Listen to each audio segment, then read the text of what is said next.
Let's now shift focus to Pakistan, where the top opposition leaders put on a massive show of strength in Gujranwala to protest against the government of Prime Minister Imran Khan. The recently formed Pakistan Democratic Movement held the first protest rally in the city of Gujranwala, with the claim to lay the foundation for the ouster of Imran Khan's government.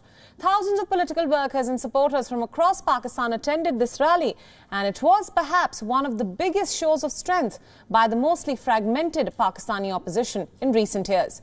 The recently formed movement comprises 11 parties, including the PMLN, the PPP, as well as the JUIF.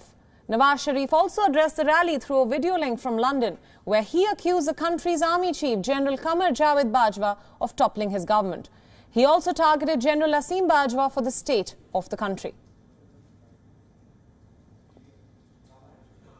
General Asim Salim Bajwa, जो कि पाकिस्तान की हुकूमत गिराने, बलूचिस्तान की हुकूमत गिराने और senate के इंतखाबात चोरी करने के जुर्म में संगीन गद्दारी यानी आर्टिकल 6 का मुजरिम भी है, उसके बेहिसाब असासे सामने आ चुके हैं, मगर कोई तफ्तीश शुरू नहीं हो सकी। इस हुकूमत के होते हुए शायद होगी भी नहीं। 2 साल हो चुके हैं।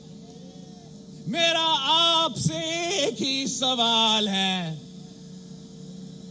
क्या तब्दीली पसंद आई? तब्दीली ये है कि आज पाकिस्तान में तारीखी महंगाई है। तब्दीली ये है कि आज पाकिस्तान में तारीखी गुर्बत है। तब्दीली ये है कि आज पाकिस्तान में तारीखी बेरोजगारी है।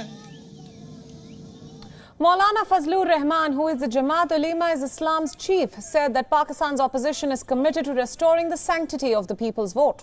Gujranwala is a stronghold of the PMLN, but the party did not bank on that fact alone. The party's leadership mobilized its workers and supporters across Punjab.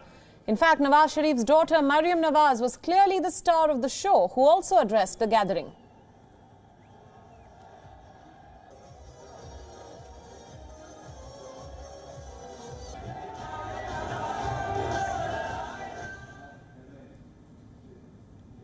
Now, for more insights into these political developments in Pakistan, political analyst and Pakistani journalist Mateen Haider is joining us live from Islamabad.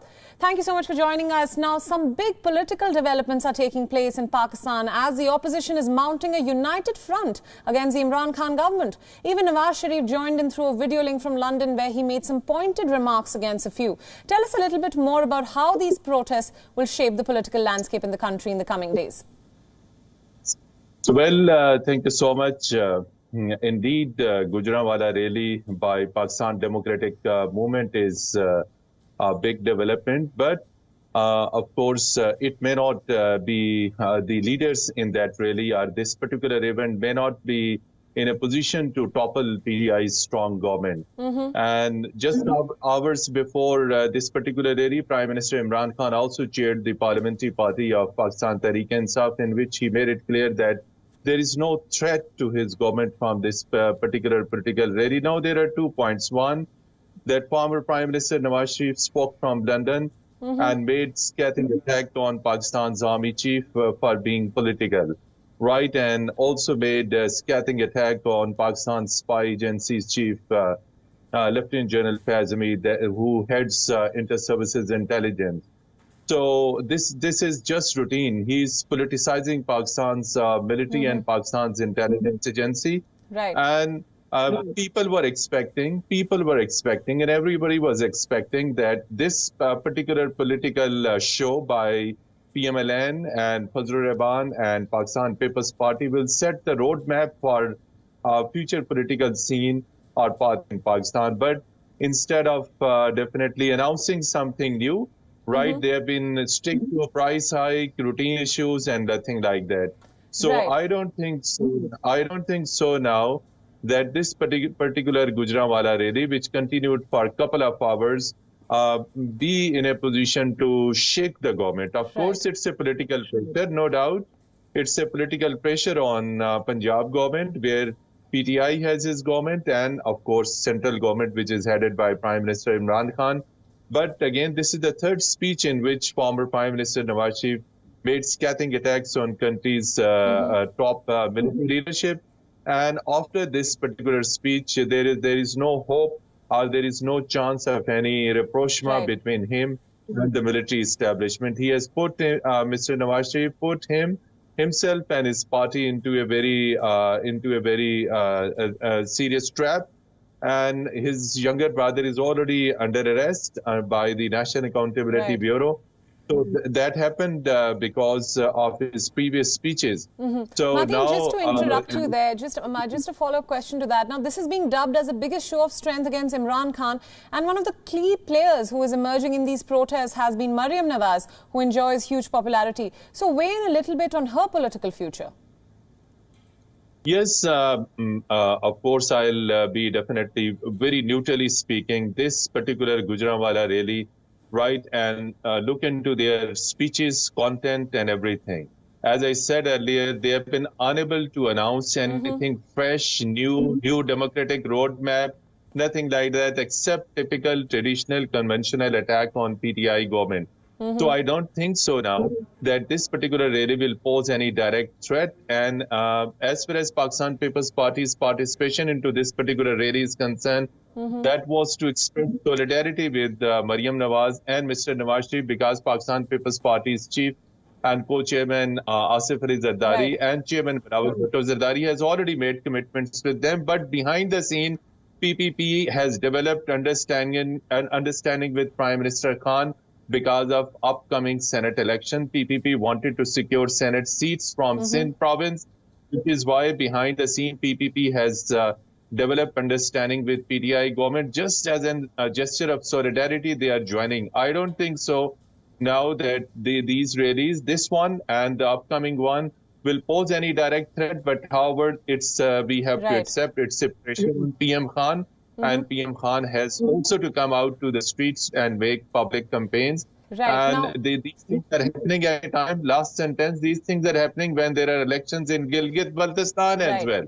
So Bilawal would be going to Gilgit-Baltistan, and Khan will also travel over there to muster support to win elections in GB.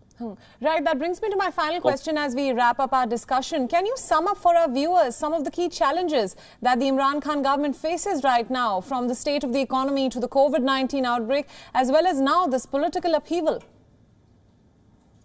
Well, it's a very good question. So the top challenge that you have yourself said in your own question, that is the economic challenge. COVID is also there.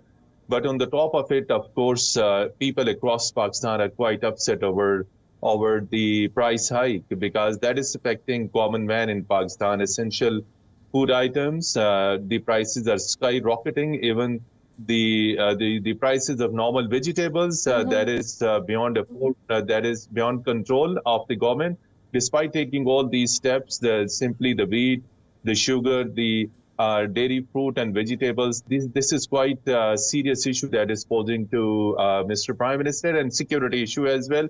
Recently, there have been terrorist attacks in Waziristan and in Balochistan. That is again a very serious security challenge for Prime Minister. Economic challenge is already there, and now this political challenge by this Pakistan Democratic Movement. Although it's not that serious threat, but this has put Khan definitely in a deep trouble. That how to cope with that.